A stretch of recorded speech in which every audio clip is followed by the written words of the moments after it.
If you keep telling yourself you can't follow your dreams because you're a mom, I want you to look at that honestly today. Because yes, motherhood changes your life completely, mostly. Yes, kids need time, energy, money, presence, structure, and emotional capacity. And yes, the logistics are real, and yes, sometimes the season you are in is just full. But there is a difference between this is not the right time for this exact step, and I'm using motherhood as a reasonable reason I never have to face my dream. And that difference matters because for many women, motherhood becomes the most acceptable way to postpone their life they secretly want. It sounds responsible, it sounds loving, it sounds reasonable. I can't right now, I have kids. I can't take that risk, I have a family. I can't change careers, I need stability. Or I can't start the thing, there is no time. Or I can't want more, my children come first. And listen, some of that is true. Your kids matter, your family matters, your responsibilities matter.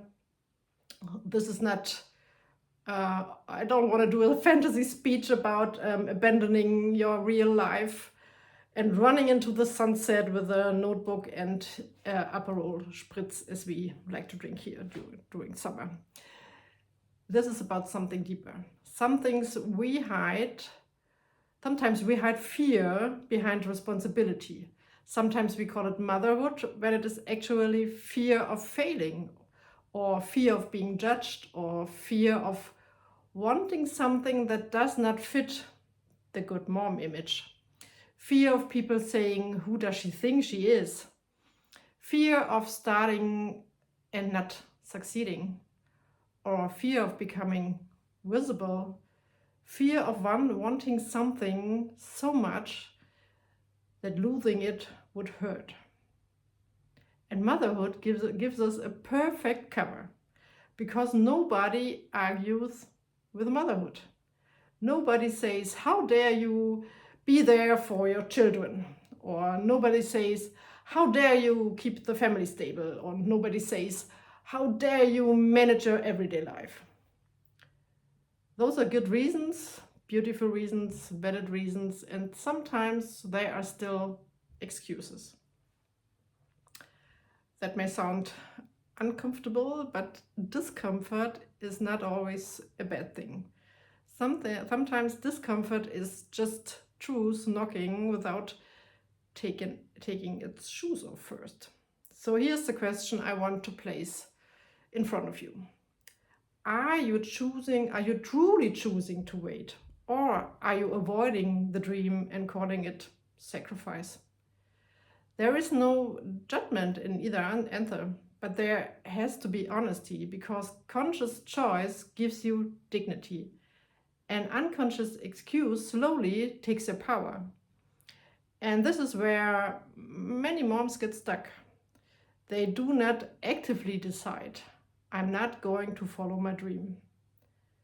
They just keep postponing it. Later, when the kids are older, when work calms down, or when money feels safer, or when the house is less chaotic, or when everyone needs less from me, or when I feel more confident, when I finally know exactly how to do it. And year after year later becomes a very elegant way to say never. Quietly, politely, with a full calendar, and nobody notices. Because you still look responsible. You still look busy. You still look like a good mom. But inside, something might start to hurt. Because dreams do not disappear just because you ignore them. They either become movement or they become resentment. They become sadness or irritation. They become that quiet inner heaviness you cannot fully explain, or they become the feeling that you are not on your own path anymore. And I know this feeling. For me, once I became clear about what I truly want from life, there was no real escape from it. I could try to postpone it. I tried to be reasonable. I could tell myself later, not now, be practical.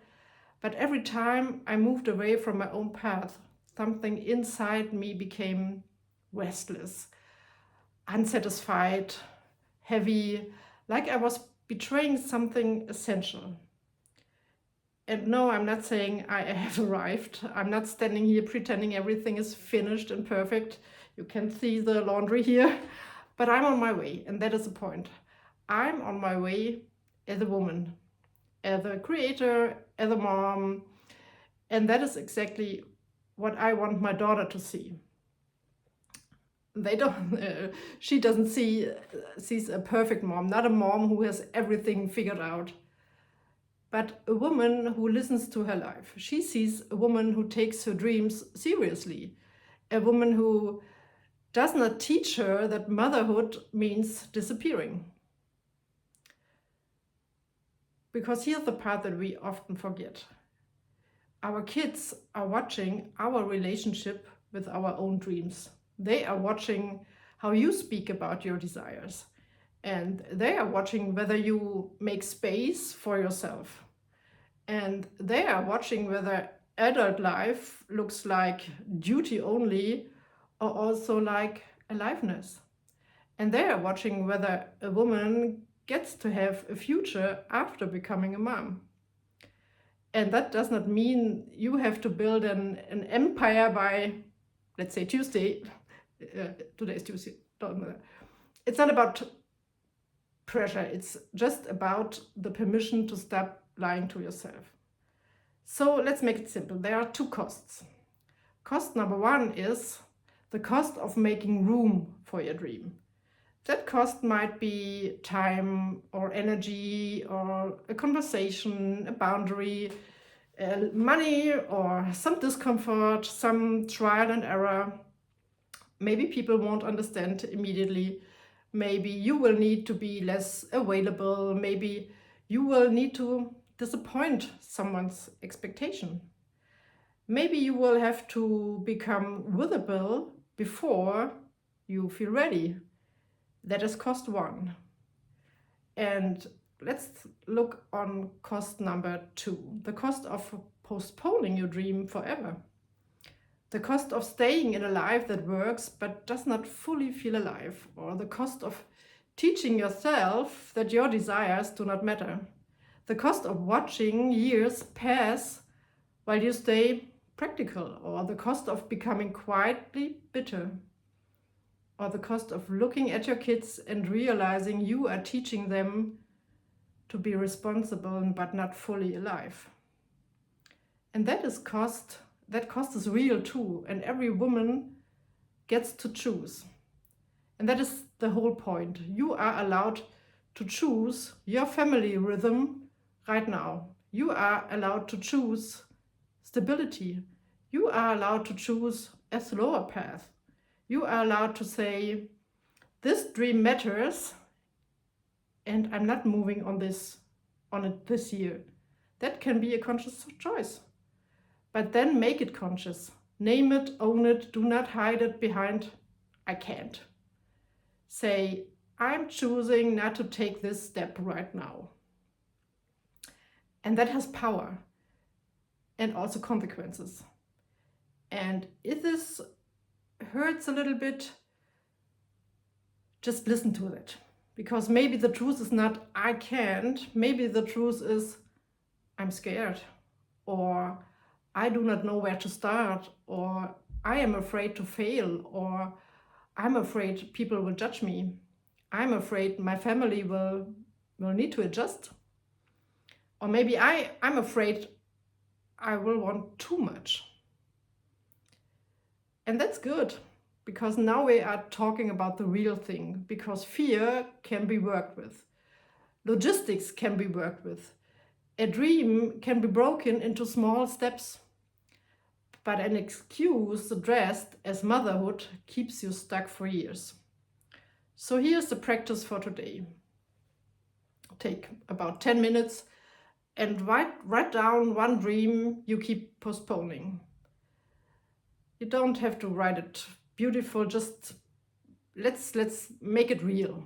And you don't have to say it out loud, just write it for you. And then write 2 lists. First list is what it would cost me to make room for this dream. And the second list is what is it already costing me to keep postponing it? And just be honest with yourself. It's just about the truth. Because once you see both costs, you can make real decisions. And that is what I want for you. Not a rushed decision, not a guilty decision, a conscious one. Your kids do not need you to abandon yourself to prove your love. They need to see a woman who takes responsibility for her life. They need to see that dreams are not something we bury after becoming adults.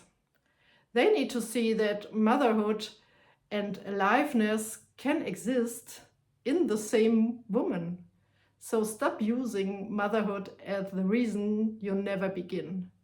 Use motherhood as the reason you begin with more truth, with more intention, with more courage, or with more respect for the life you are actually here to live. And today I want you to leave you with it. Your dream is not a threat to your motherhood. Your dream may be the part of you your child most needs to see alive. So, thanks for being here and see you in the next video. Bye bye.